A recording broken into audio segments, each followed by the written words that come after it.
Have you noticed how often the mind behaves like a tight little foreman, clipboard in hand, marching through your life saying, "This must not happen, that must happen, this must stay, that must go." It calls this safety. It calls this control. But if you listen closely, you can hear what's underneath it. Fear. A small, nervous fear that life, left to itself, might not go the way I want it to go. So we grip, we manage, we brace, we rehearse. We try to steer the river with our hands, and then wonder why we feel exhausted. Release control, and life finally moves with you. Now, I don't mean that as moral advice. You should relax. That only makes you tense about relaxing. I mean it as a description of how things already are. You are living inside a process that does not require your supervision. Your lungs breathe without asking. Your heart beats without consulting your opinions. Sunlight does not need your permission to fall across the floor. And yet the mind insists on acting like a manager who believes the whole enterprise will collapse if he ever looks away for 1 second. So let me ask a question that can be strangely unsettling. Who is it, exactly, that wants control? You might say, I do. But which I? The body? The body doesn't hold meetings to decide how to digest your lunch. Digestion digests. You don't do it. So perhaps you mean the mind. But when you look closely, you find thoughts rising and falling like waves. One says, I must control this. Another says, I'm failing at controlling it. Another says, what if everything goes wrong? And all the while, these thoughts simply appear. You do not manufacture them the way you manufacture a table. The controller itself is mostly a thought trying to control other thoughts, like a dog chasing its own tail. The trouble is that control implies standing outside the flow of life and directing it. But you are not outside the flow. You are the flow.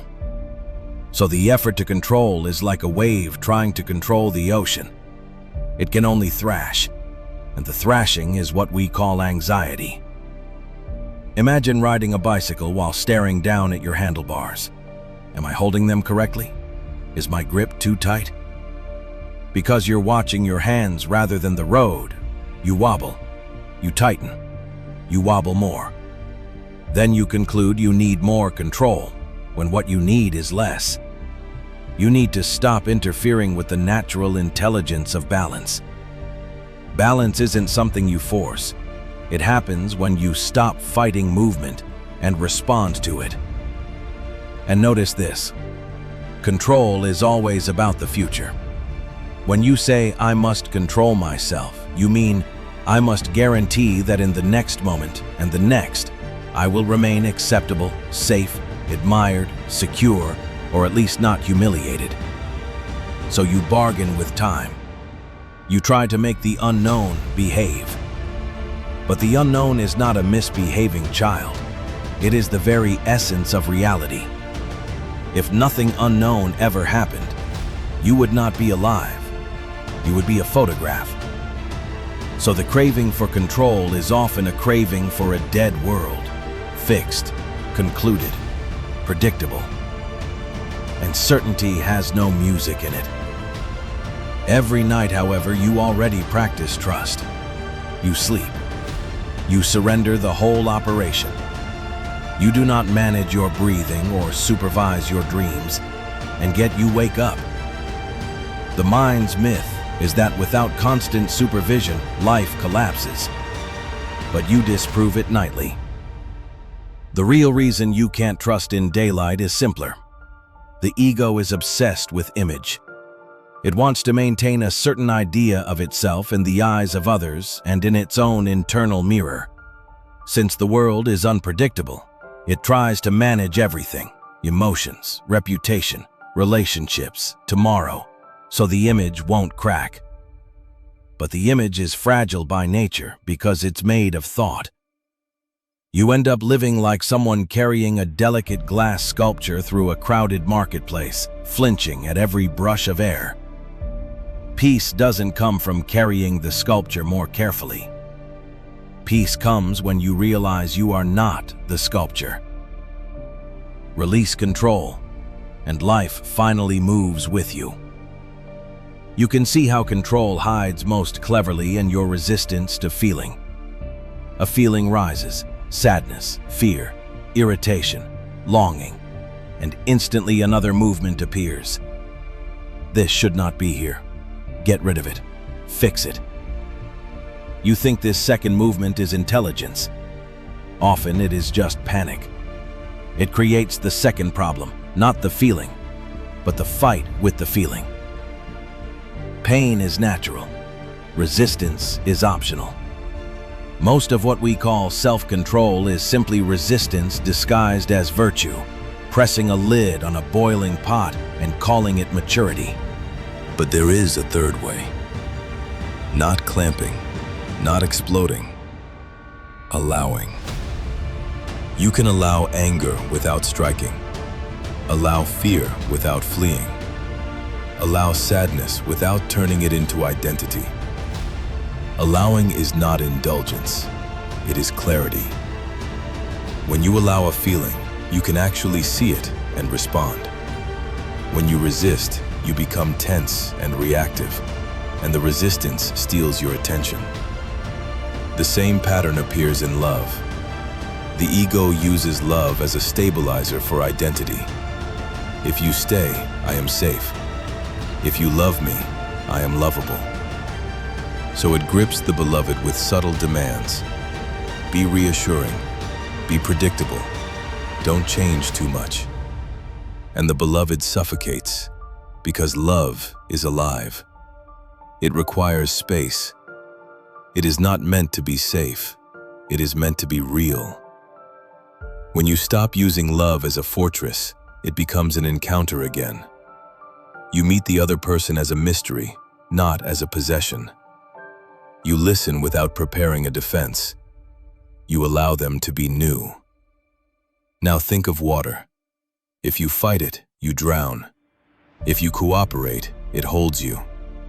People panic, tense, thrash, and go under. People float, do something that feels impossible at first. They relax. Life has buoyancy, but you can't feel it while you're clenching. The art is not how to control your life.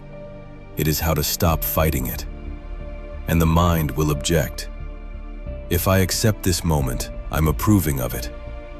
No, acceptance is not approval. Acceptance is simply seeing clearly.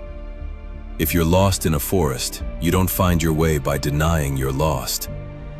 You begin by admitting where you are. That's not approval, it's sanity.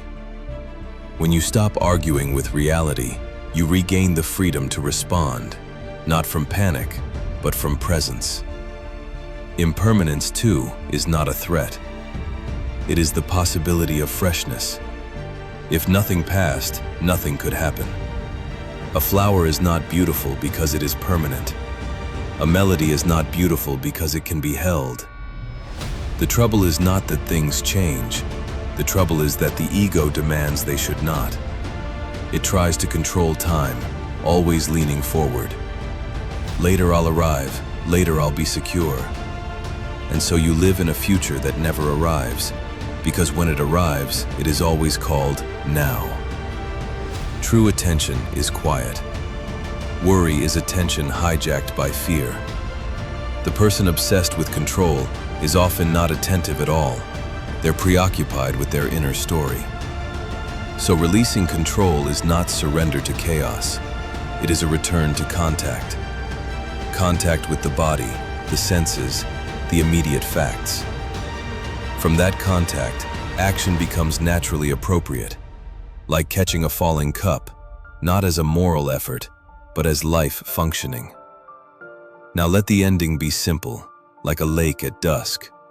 Not a dramatic conclusion, just the end of the quarrel. Don't take release control as a command. Take it as a noticing. Notice life is already moving.